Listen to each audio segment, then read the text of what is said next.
बच्चा है उस पे अगर इन्वेस्ट किया जाए उसके एजुकेशन पे, हेल्थ पे, तो वो भी फ्यूचर में ज्यादा से ज्यादा रिटर्न देगा in the form of higher earning, और वो सोसाइटी को ज्यादा कंट्रीब्यूट कर पाएगा, कंट्री के डेवलपमेंट में ज्यादा कंट्रीब्यूट कर पाएगा. Educated parents are found to invest more heavily on the education of their child. अब जिसके पेरेंट्स एजुकेटेड हैं, जो लोग एजुकेशन का इम्पोर्टेंस समझते हैं कि एजुकेशन की वजह से क्या लाइफ में बेटर हो सकता है, वो लोग अपने बच्चे के एजुकेशन पे ज्यादा से ज्यादा खर्च करने की कोशिश करते हैं. This is because they have realized the importance of education for themselves. They are also conscious of proper nutrition and hygiene. ठीक है, वो लोग अपने बच्चों को अच्छा खाना खिलाना, साफ सफाई से रखना, ये सब चीज भी सिखाते हैं. They accordingly look after their children's need for education at school and good health. उन लोगों का पूरा ध्यान वैसे पेरेंट्स का ये रहता है कि उनके बच्चे किस तरह से अच्छी हेल्थ में और अच्छे से एजुकेशन में आगे बढ़ते रहे. A virtuous cycle is thus created in this case. ठीक है, एक साइकिल की तरह बन जाता है. पेरेंट्स पढ़े लिखे हैं, फिर वो बच्चे को पढ़ाते हैं, फिर वो जो बच्चा पेरेंट बनेगा वो पढ़ा लिखा होगा, फिर वो अपने बच्चों को पढ़ाने के ऊपर ध्यान देगा. तो इस तरह से एक साइकिल बन जाता है. In contrast a vicious cycle में be created by disadvantage parents. अब ऐसे पेरेंट्स जो पढ़े लिखे नहीं हैं, जिनके खुद लाइफ का सिचुएशन अच्छा नहीं था, उनके साथ क्या होता है, वो जो खुद अनएडुकेटेड हैं, उनको साफ सफाई के बारे में, हाइजीन से रखना, अपने बच्चे के लिए क्या सही है क्या गलत है, क्या करना चाहिए, किस चीज बच्चे के ऊपर किस तरह से खर्च करना चाहिए, इन सारी चीजों के बारे में सही सही ज्ञान नहीं होता. और फिर उनका बच्चा भी वैसा ही रह जाता है, उनकी तरह ही बनता है जो हमने अभी इस स्टोरी में देखा थी. वो बच्चा, उसकी माँ उसको पढ़ा नहीं पाती है, डॉक्टर के पास नहीं ले जाती है, वो फिश बेचता, फिर से वो भी फिश बेचने वाला बन जाता है, और वो शायद अपने नेक्स्ट जनरेशन के साथ भी यही करेगा. Countries like Japan have invested in human resource. They did not have any natural resource. ठीक है, जापान के पास सिर्फ ह्यूमन रिसोर्स था, किसी भी तरह का नेचुरल रिसोर्सेज नहीं था. These countries are developed countries. ये सब कंट्रीज अब रिच है और डेवलप्ड कंट्रीज. क्यों?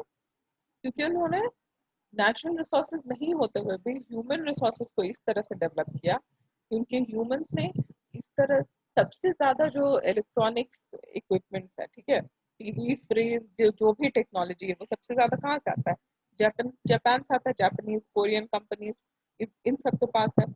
तो इन लोगों ने अपने ह्यूमन कैपिटल पे इस तरह से खर्च किया कि ह्यूमन बीइंग इतने स्मार्ट हो जाए कि वो रिसोर्सेज दूसरे कंट्री से भी खरीद कर उससे अपने कंट्री को डेवलप बना सके.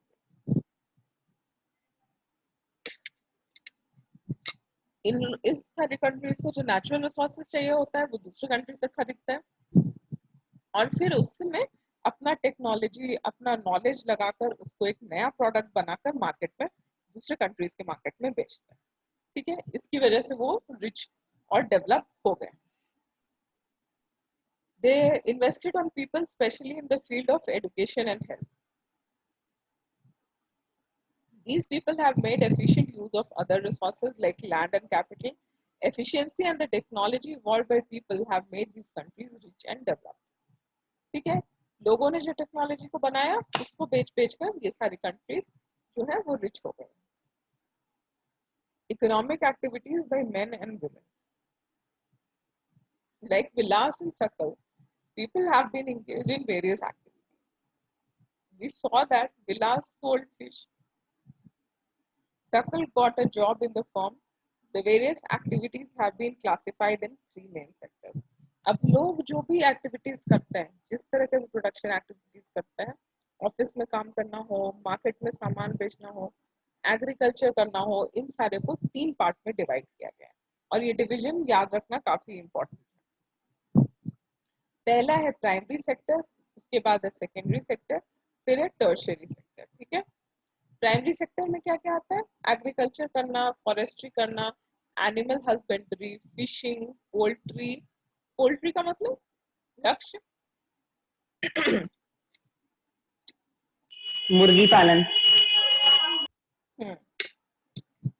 पोल्ट्री, माइनिंग, क्वारिंग, जहां पर भी नेचुरल रिसोर्सेज से काम करना डायरेक्टली इन्वॉल्व है, नेचर से कुछ लेकर उससे काम किया जा रहा है, वो सब किस में आता है, वो प्राइमरी सेक्टर में आता है. ठीक है, एनिमल हस्बेंड्री मतलब एनिमल पालना, दूध के लिए या उसके स्किन के लिए, वूल के लिए, किसी भी चीज के लिए। Manufacturing is included in the secondary sector. Manufacturing मतलब सारा रिसोर्सेज इकट्ठा करके, जो हमने फर्स्ट चैप्टर में देखा था, सारे फैक्टर्स ऑफ प्रोडक्शन को इकट्ठा करके कोई नया सामान बनाना, वो होता है मैन्युफैक्चरिंग। ये है सेकेंडरी सेक्टर। उसके बाद trade, transportation, communication, banking, education, health, tourism, किसी भी तरह का सर्विस प्रोवाइड करना, इंश्योरेंस, ये सब चीज टर्शरी सेक्टर में आता है। ठीक है। The activities in this sector result in the production of goods and services. तो टर्शरी सेक्टर में मेनली क्या होता है, जो मैन्युफैक्चरिंग सेक्टर में या एग्रीकल्चरल सेक्टर को जो सपोर्ट करता है, वो सब टर्शरी सेक्टर में होता है। ठीक है। The activities in this sector result in the production of these activities add value to the national income. These activities are called economic activities. जो भी हमारे कंट्रीज के नेशनल इनकम में इंक्लूड होता है, उसको हम इकोनॉमिक एक्टिविटीज कहते हैं। इकोनॉमिक एक्टिविटीज का टू पार्ट्स है, मार्केट एक्टिविटीज और नॉन मार्केट एक्टिविटीज। ठीक है। Market activities involve remuneration to anyone who performs. जो भी काम कर रहा है उसको पेमेंट देना, रेम्यूनरेशन मतलब पेमेंट देना। एक्टिविटी परफॉर्म फॉर पे और profit. These include production of goods or services including government service। जहां पर भी किसी काम के लिए किसी को भी पे किया जाता है, वो गवर्नमेंट सेक्टर में हो या प्राइवेट सेक्टर में, वो सब मार्केट एक्टिविटीज है। नॉन मार्केट एक्टिविटीज क्या है, वैसा एक्टिविटीज प्रोडक्शन का जो सेल्फ कंजम्पशन के लिए, जिसको बेचना नहीं है, खुद के यूज के लिए हो। These can be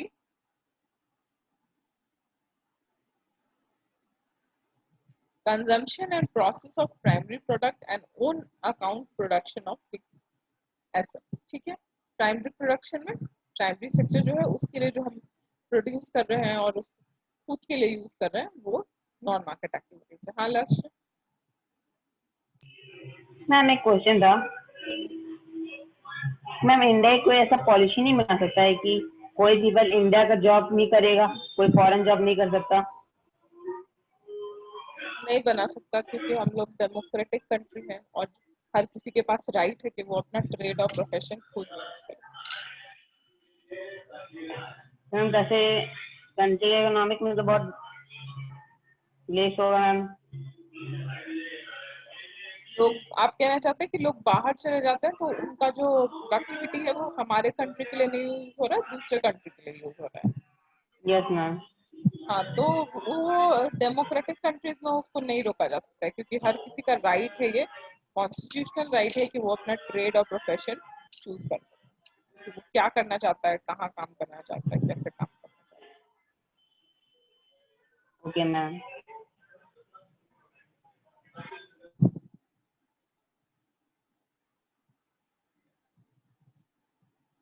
Visit a village or colony located near to your residential area and note down the various activities undertaken by people of that village or colony. If this is not possible, ask your neighbor what is their profession. In which of the three sectors will you categorize their work? ये आप लोगों के लिए homework है कि आपके घर में, हर किसी के घर में एटलीस्ट 3-4 लोग तो जरूर रहते होंगे जो वर्किंग होंगे, किसी ने कुछ ना कुछ काम जरूर करते होंगे, तो उनका काम किस सेक्टर में आता है वो लिखकर एक चार्ट बना कर रही है। ठीक है। कल उसको ग्रुप में भेज दीजिएगा। लोगों के नाम लिखने की जरूरत नहीं है, सिर्फ वो क्या काम करते हैं और वो काम किस सेक्टर में आता है। अगर कोई फार्मर है तो वो किस सेक्टर में आएगा, प्राइमरी सेक्टर में। ठीक है। प्राइमरी। अगर कोई किसी कंपनी में, फैक्ट्री में कुछ बनाने में इन्वॉल्व है, प्रोडक्शन एक्टिविटी में इन्वॉल्व है, तो वो सेकेंडरी सेक्टर में आएगा, मैन्युफैक्चरिंग। और कोई अगर किसी ऑफिस में सर्विस प्रोवाइड करता है, जैसे केबल टीवी, ठीक है, कोई किसी का अगर केबल टीवी चलाने का अगर बिजनेस है, तो वो क्या कर रहा है, वो टर्शरी सेक्टर में, वो सर्विस प्रोवाइड कर रहा है। इस तरह से आप एक चार्ट बनाकर भेजिएगा सबको ग्रुप में। ठीक है।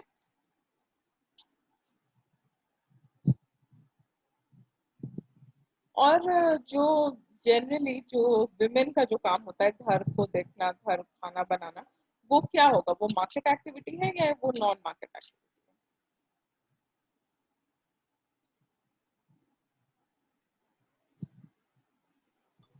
Ma'am not market activity. क्योंकि वो सेल्फ कंजम्पशन के लिए है, ठीक है। Yes ma'am. वो कहीं पर उसके बदले में हम लोग उसको कहीं बेच नहीं रहे मार्केट में, वो सेल्फ कंजम्पशन के लिए, अपने के लिए। अब इस पिक्चर को देखते हैं 2.3। ये जो पिक्चर है ये पिक्टोरियल रिप्रेजेंटेशन है, पिक्चर के फॉर्म में रिप्रेजेंटेशन है कि तीनों सेक्टर अलग अलग क्या है। फैक्ट्रीज जो है वो सेकेंडरी सेक्टर है, फार्मिंग जो है वो प्राइमरी सेक्टर है, और शिप से जो ट्रांसपोर्टेशन हो रहा है, फ्लाइट से कुछ जा रहा है एयरपोर्ट, एयरप्लेन से कुछ ट्रांसपोर्ट हो रहा है, ये सब क्या है, ये टर्शियरी सेक्टर।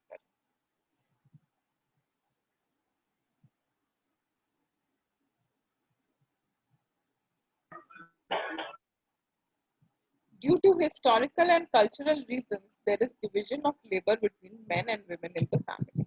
ठीक है, जनरली ये सबने देखा होगा कि मेन एक कुछ खास तरह के काम को करते हैं, विमेन कुछ खास तरह के काम को करते हैं। Women generally look after domestic course and main work in the field, ठीक है।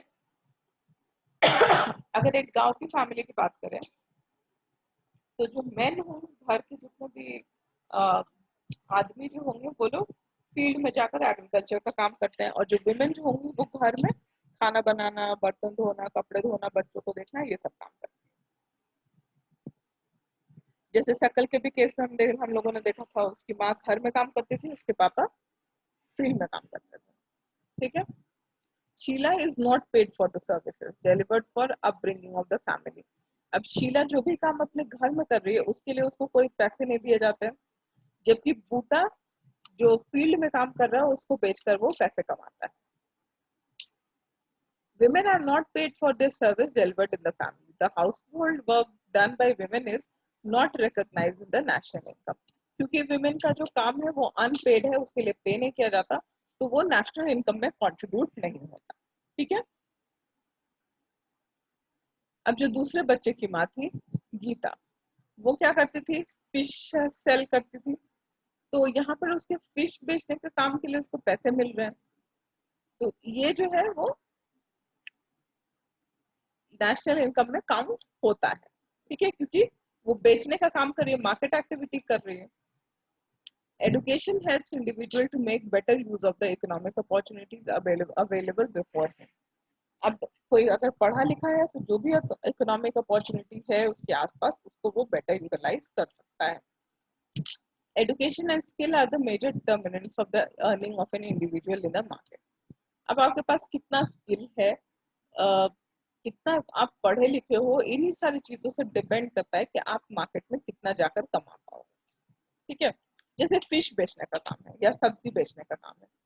सब्जी आजकल नॉर्मल एक एक लोग जो अपने गांव से अपने खेत से सब्जी तोड़ कर लाते मार्केट में जमीन पर बैठ के बेचते हैं, वैसे भी सब्जी बेचने वाले हैं। ऐसे भी सब्जी बेचने वाले हैं जिनका एक शॉप जैसा होता है, हर किसी से खरीद कर वो लोग अपने दुकान में सब्जी रखते हैं और फिर दुकान से आकर लोग खरीद कर ले जाते हैं। सब्जी बेचने का ये भी तरीका है कि बड़ा बड़ा मॉल्स है उसमें भी सब्जी मिलता है। तो तीनों में रेट का अंतर क्यों होता है, प्राइस का अंतर क्यों होता है? मैम जो जो जैसे कि ठेला वाला होता है वो कम अमाउंट में खरीद मतलब कम क्वांटिटी में खरीदता है, उसको ज्यादा पैसा लगता है, और मॉल्स वाले आपको बहुत ज्यादा क्वांटिटी में खरीदते हैं तो उनको थोड़ा कम पैसा लगता है, इसी कारण रेट का थोड़ा डिफरेंस रहता है। नहीं, उल्टा है। जो ठेला वाला है वो जनरली अपने घर से या अपने घर के अगल बगल के खेत से सब्जी लाकर बेच रहा है, ठीक है। उसके पास इतना स्किल नहीं है कि वो अपने बेचने के तरीका को और ज्यादा इनहांस कर सके या अच्छे से पैकेजिंग करके सब्जी को साफ सुथरा करके बेचे, इसलिए उसके काम को लोग ज्यादा पैसा नहीं देते हैं। अगर कोई ठेले पर से सब्जी खरीद रहा है तो उसके सब्जी के लिए लोग उसको पैसे ज्यादा नहीं देंगे, क्योंकि वो अच्छे कंडीशन में अच्छे से साफ सुथरा सब कुछ करके वो नहीं बेच रहा है।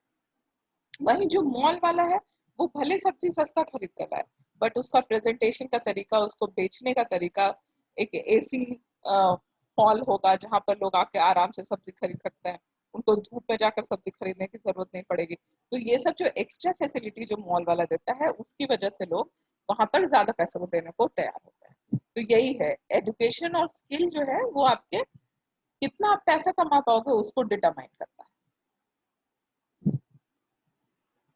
अब हमारे कंट्री में ज्यादातर विमेन जो है उनका एजुकेशन जो है वो काफी लो होता है, स्किल फॉर्मेशन नहीं होता, घर के कामों को छोड़कर उनका कुछ नहीं आता, तो वो उनका जो काम है वो अनपेड रहता है, ठीक है। या फिर वो लोग ऐसे सेक्टर में काम करते हैं जहां पर कोई जॉब सिक्योरिटी नहीं है, कोई वो फॉर्मल सेक्टर नहीं, जैसे मेड का काम करना, छोटे छोटे लेबर्स का काम करना, तो इन सारे सेक्टर्स में उन लोगों का कोई जॉब सिक्योरिटी नहीं है, किसी ने मन किया तो रखा, नहीं मन किया तो हटा दिया, ऐसे सिस्टम में वो लोग काम करते हैं। तो जितना काम करते हैं, जितना मेहनत करते हैं, उसके हिसाब से कमाने पाते हैं। Various activities relating to legal protection is legal. Employment in this sector is characterized by irregular and low income. ठीक है, एक कोई अगर मेड रखता है तो वो उसको उतने दिन के ही पैसे देता है जितने दिन वो काम करता है। फिर एक काम के लिए उसको कितना पैसा मिलेगा वो फिक्स नहीं है, कोई घर वाला उसी काम के लिए उसको ज्यादा पैसे भी दे सकता है, कोई घर वाला बोलेगा कि नहीं मैं इतने काम के लिए इतने ही पैसे दूंगा। तो जो इनकम है वो इरेगुलर होगा और फिक्स्ड नहीं होगा। फिर जो बेसिक फैसिलिटीज है जैसे कि मैटरनिटी लीव, चाइल्ड केयर, या फिर अगर उसके घर में कुछ हो जाए तो उसके लिए उसको कॉम्पेंसेशन प्रोवाइड करना, ये सब कुछ इस सेक्टर में नहीं, जो कि एक जनरली अगर वो किसी ऑफिस में जाकर काम करे तो ये सब कुछ उसको मिलेगा। However, women with high education and skill formation are paid at par with men. अब एक ऑफिस में मैन या वुमेन कोई भी काम कर रहा हो उसको सेम सैलरी मिलती है। क्यों? क्योंकि दोनों का स्किल जो है वो सेम है। Among the organized sector, teaching and medicine attract them the most. ठीक है, टीचिंग में और मेडिकल फील्ड में women सबसे ज्यादा है। Some women have entered administrative and other services, including jobs that need high levels of scientific and technological competence. Women have administrative job, government services, IT professionals, हर तरह के job में, ठीक है।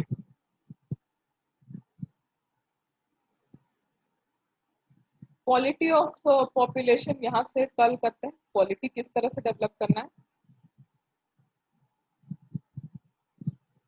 काफी बड़ा है ये चैप्टर,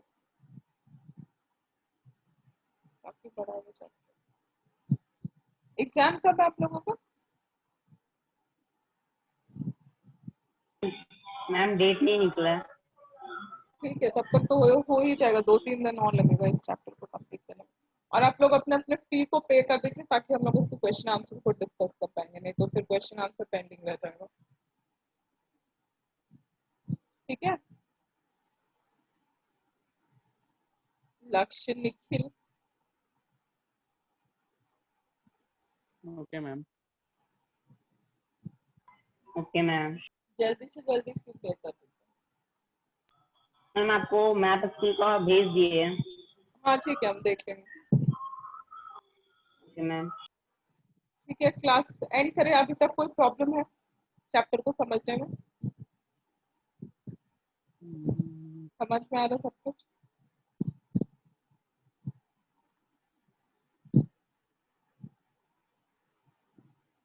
यस मैम। आयुषी, आपको समझ में आ रहा है सारा कुछ? Yes ma'am. ठीक है, आप लोग एक बार चैप्टर को रीड कर लीजिएगा और कल अगर कोई प्रॉब्लम हो तो हम लोग डिस्कस कर लेंगे, ठीक है। Okay ma'am. क्लास एंड करें।